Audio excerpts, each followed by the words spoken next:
Obama's book is out. And, I didn't want to cover Obama's book because I'm not going to read Obama's book. I'm certainly not going to buy Obama's book and read it, an 800-page book, just to do a show on it. Although now stores are running out of toilet paper again, so it may have Are they? been worth buying after all. But they are up here in my neck of the woods. But anyway, so I'm like, we cover the book. Who cares about the book? But this latest interview here that he gave on some Snapchat podcast, right, where he talked about defund the police as a slogan here. Everybody knows the quote. And it's funny because I wrote an article about this actually before he came out and said it. The thing I wrote had nothing to do with Obama. I don't think I mentioned him in the article at all. But he says you can use a snappy slogan like defund the police, excuse me, but you lost a big audience the minute you say it, which makes it a lot less likely that you're actually going to get the changes you want done. The key is deciding, do you want to actually get something done, or do you want to feel good among the people you already agree with?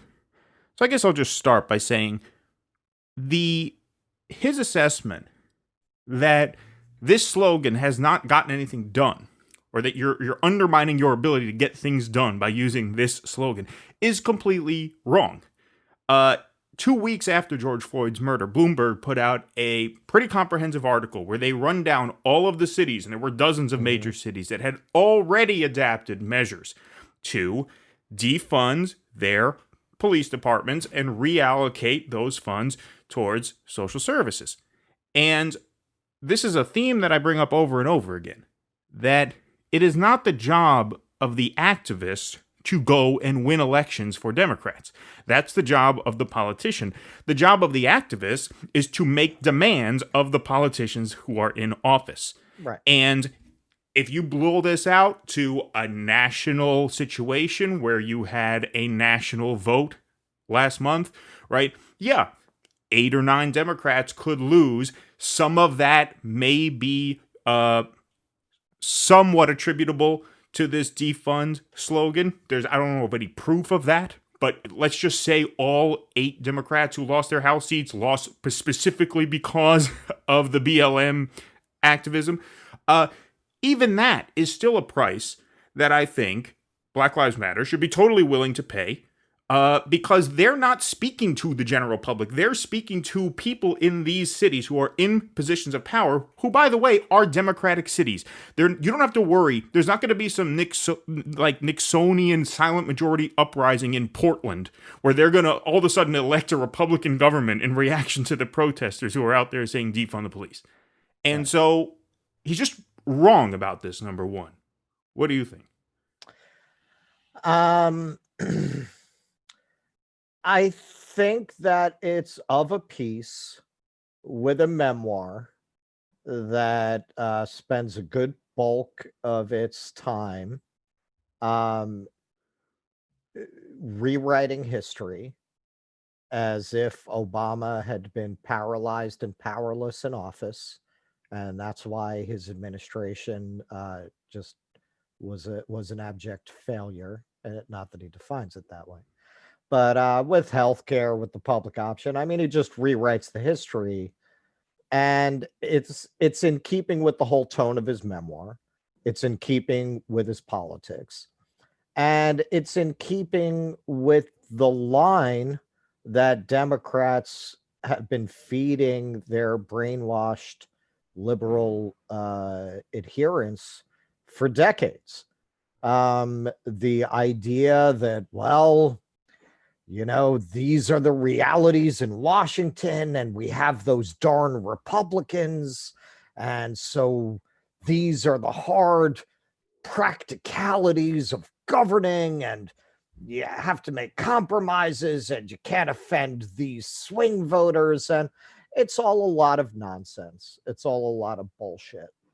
But it's all of a piece with the overall ethos of the Democratic Party establishment, which is basically, we don't do anything, but that's a really smart choice. Right.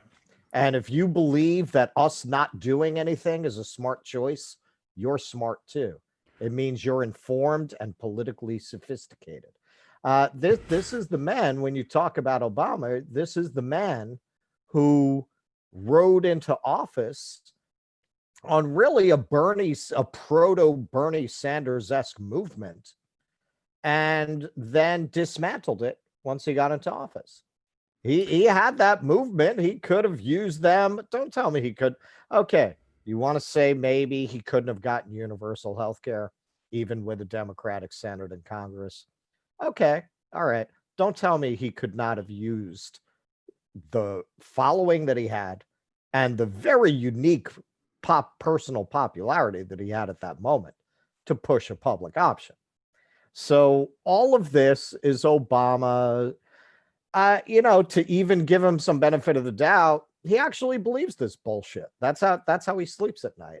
There are very few people in this world who are comfortable being true villains. There are not a lot of people in this world who don't feel a need to do the James Bond villain monologuing to justify their actions, who don't have that voice in their head explaining how everything that they're doing is perfectly justified, right? So I don't care what level of society you're at. Very few people are comfortable saying, "Oh yeah, this is evil shit. I'm going to do it anyway because it's going to benefit me." Right? Not a lot of people can really live in that space. So, this is reflecting the kind of administration that he had, the kind of politics that he practiced. And in a lot of ways, he's taking over for Bill Clinton, who just diddled too many people to act in that role anymore. In light of Me Too, he just can't go out and smack the left around anymore. So now they're putting Obama in that role, and it's an appropriate progression, right? You had the fake black president was the person who wagged his finger, and now you have the real first black president will take over that role. Just like we dealt with that shit from Clinton for 20 years, we're going to be getting this from Obama for 20 years. Right. Well, I mean, Bill Clinton ran on an aspirational message, didn't deliver on it, and then comes out and actually in their campaign against Barack Obama, Bill and his wife there used a lot of this same kind of messaging that Obama is using against the left now. That's like irony of this. Like Peter Pan, I am the last person. Right, exactly. Like I'm the last person on earth to give credit to Hillary Clinton supporters. But you do have to say, like, even though they're coming at this from the completely wrong point of view in supporting her for president in 2008, they said this Obama character is either just a delusional narcissist who thinks that he is going to go into Washington, D.C., and the seas are just going to part for him because of his charisma and his rhetorical style. He's going to make this place work for the people again, which is not going to happen. Or he's just a liar. He's just a con man. He's just taking these people for a ride, hope and change. Yes, we can. He's not going to be able to do anything. And the people who are supporting him are going to get bitter towards him. That was a big part of the Hillary Clinton case against Barack Obama in 2008. And, I'm the last person who wants to do it. But in a very narrow sense, I think you got to give him some props. They were absolutely right about that. Like, we were falling for a con artist bullshit act. Either that or he is just that narcissistic, which is also possible, right? I mean, he certainly strikes me as I think it's some of both. Yeah, it could be some of both. But here's the thing. I don't even, like, what you said about how this being sort of a piece with the way the Democratic Party operates in the whole ethos that doing nothing is good. Part of the reason why they think that doing nothing is good and mature and responsible is because they see their reason to be, according to them and their voters, is to beat back the Republican Party. The Republican Party is the ultimate evil, and anything you do that jeopardizes the Democrats' chance to beat the Republicans is something you ought not do. And that's how Barack Obama gets to a point where he says, don't say defund the police because you're going to cost whatever, Abigail Spanberger or Max Rose or some of these corporate Democrats their seats, and then the Republicans are going to take over, right? But they also have this relationship with the grassroots, where they act as if the grassroots should assume that their first loyalty must be to the Democratic Party and their electoral prospects. And that's where I think he's super wrong about that. Like, if I'm BLM, I just say, listen, maybe we did cost Max Rose's seat. You know what? That's just the price of doing business. It's just the price of doing business. The Democrats went into this race knowing just about for sure that Doug Jones was going to lose that Alabama Senate seat. Now, they knew that was going to happen because he won it under flukish circumstances. This time he was running against a guy who was, somewhat of a human being as opposed to Roy Moore. And so they had very little chance of winning. So could the Democrats have said, you know what, we have to tailor our message, our national message has to be tailored towards the Alabama swing voter so that they vote for Doug Jones over Tommy Tuberville. They could have done that. It would have been stupid for them to do that because they would have alienated the entire base by doing that. They can't afford to win Alabama sometimes. Sometimes losing Alabama is just the price of doing business. Losing Staten Island is just the price of doing business. Sorry. It's not our fucking problem. That's Max Rose's problem.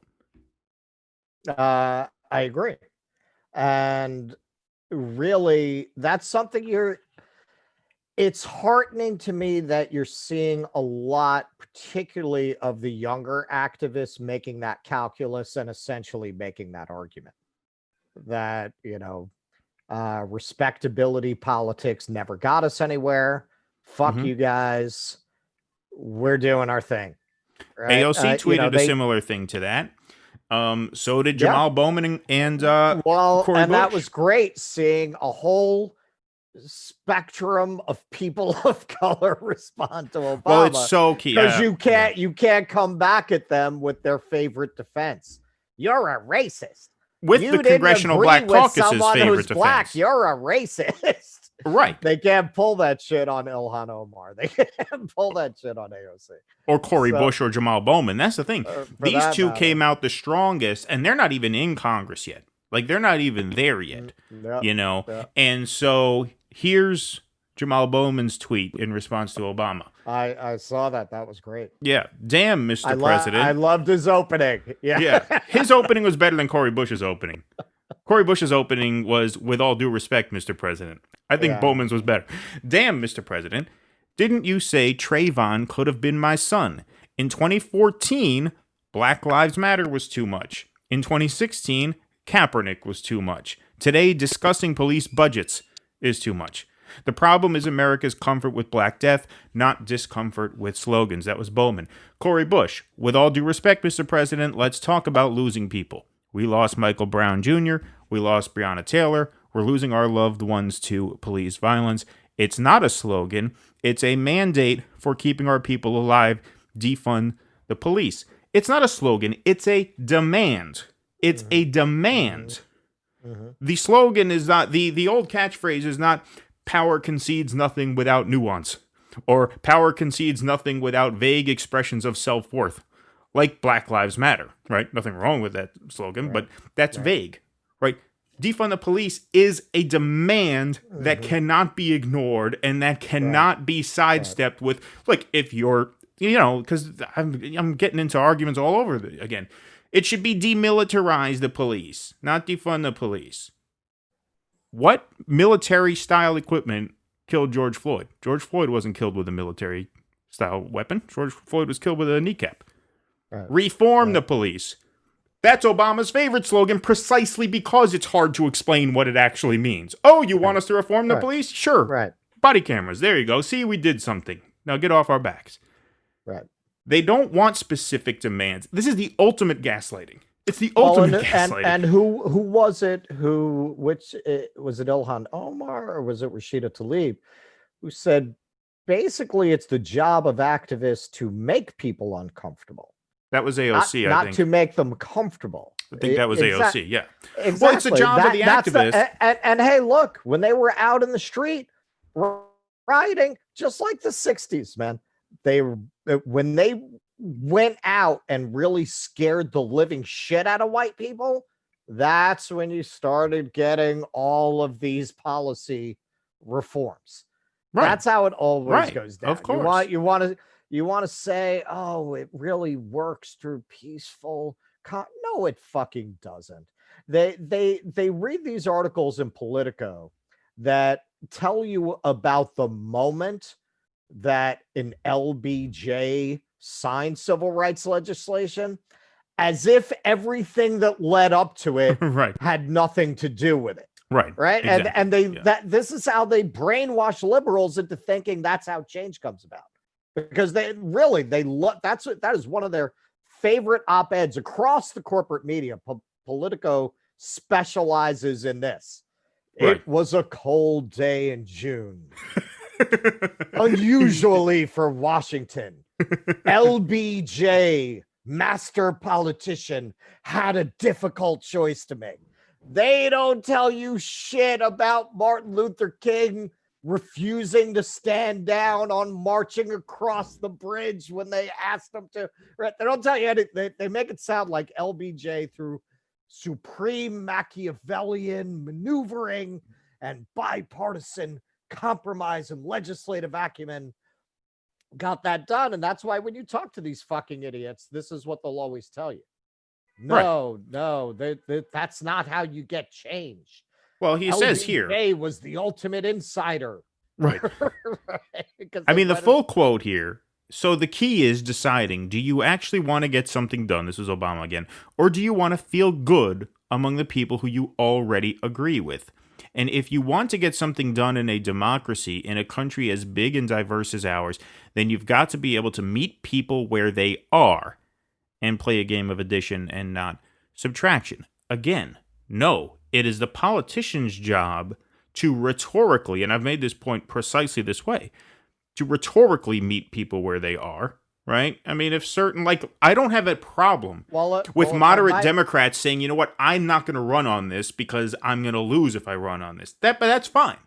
What I have a problem with is them then saying that because not every Democrat in America can run on this slogan, the activists have to muzzle themselves and not use this slogan. Right. That's the problem. Right. I don't care. Right. It's not a problem for me that, Sean Patrick Maloney, excuse me, for example, my congressman, who's actually going to be in charge of the 2022 electoral national effort now, he gave a fairly good answer to Brian Williams when he went on MSNBC. He's like, look, I don't condone that slogan, and the Democratic House majority is not responsible for that slogan. He said the people who are most responsible for that slogan are the officers who killed George Floyd.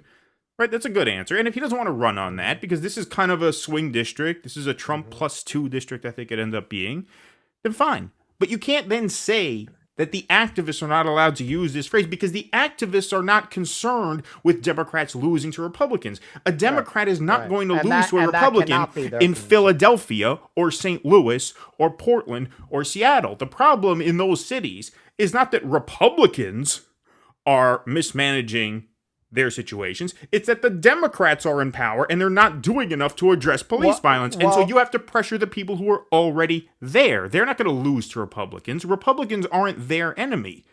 Shitty Democrats are their enemy as much as anybody else. And slogans like this make specific demands of shitty Democrats, which is what they should be doing.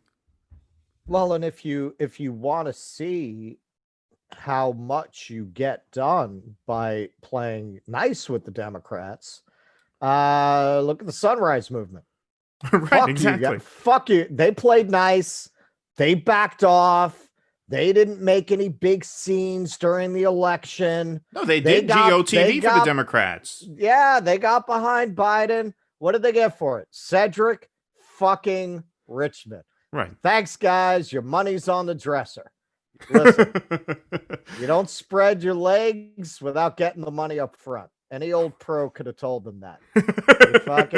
They gave them what they wanted, and then they got told to go fuck themselves. Right. So I mean, that should really be the response to Obama. What did the Sunrise Movement get out of prioritizing Democratic politics?